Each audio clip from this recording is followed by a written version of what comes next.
That was Treasury Secretary Janet Yellen speaking on ABC's This Week on Sunday, saying she is confident the provisions to establish a global minimum corporate tax can be included in the reconciliation bill. Her comments came after lower tax countries, including Ireland, agreed to a minimum 15% tax on the profits of the world's largest companies. Let's bring in EY Global Vice Chair of Tax, Kate Barton, who's been following this for us. And Kate, let's talk about the next steps here, because it did feel like this was a significant step here made when you had those lower tax countries like an Ireland, like a Hungary say, yes, in fact, 15% floor works for us.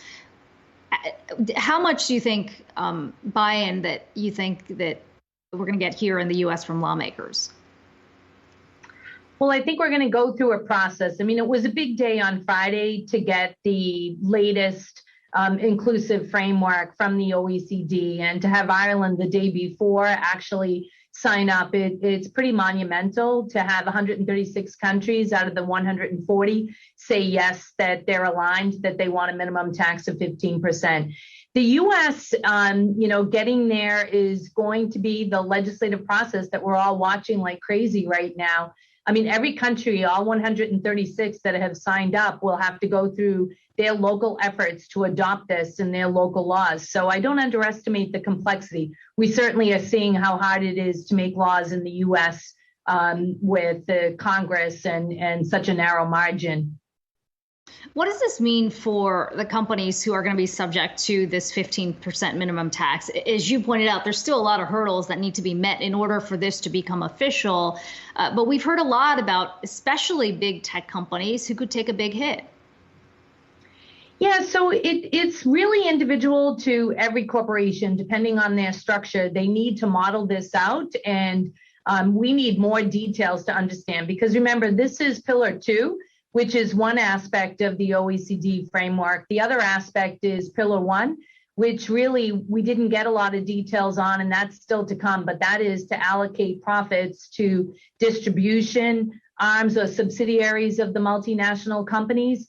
And so that is where also, in agreement for those new taxing rights, countries will forego the right to charge for digital services taxes, which is a big issue for a lot of multinationals in the technology, pharmaceuticals, med device, those types of companies, big manufacturers. So it's an important piece of the framework that we still don't have much information on.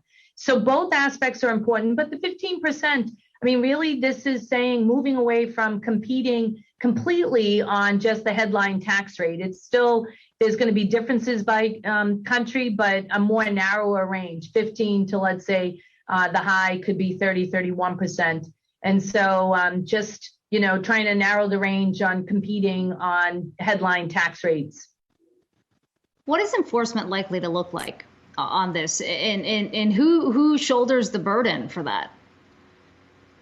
So I think that right now in this revenue-starved world, most governments are stacking up and getting their tax administrations ready to make sure that they get their fair share of taxes. So multinationals are concerned. There are aspects in the inclusive framework that are talking about multilateral provisions to try to get, controversies decided in a more amicable and quicker way. Most multinationals just really want certainty for their financial statements, so getting this done quicker is a big deal. In terms of getting the actual framework done, I mean, I think one of the big developments is now the entire EU, all 27 member states have signed up. So the EU is planning on having a law come out soon, where they will just direct that all countries in the EU, get to the 15%. And it was a big deal for Ireland. They wanted to make sure that they could still use the 12.5% rate on smaller size companies with a revenue line of less than 750 million. So they kept that in as part of their negotiation strategy. And finally, Kate, I wonder if we can look at this from both sides. For those corporations that are going to be subject to this 15% minimum tax, when you look at where the impact is, which sector do you think is most likely to be affected? And on the flip side, this certainly means additional revenue, I would imagine, for a lot of these countries. Where are we seeing the upside on that front? I mean, which countries are likely to benefit the most? It's there's been a lot of modeling on that to see which countries will benefit.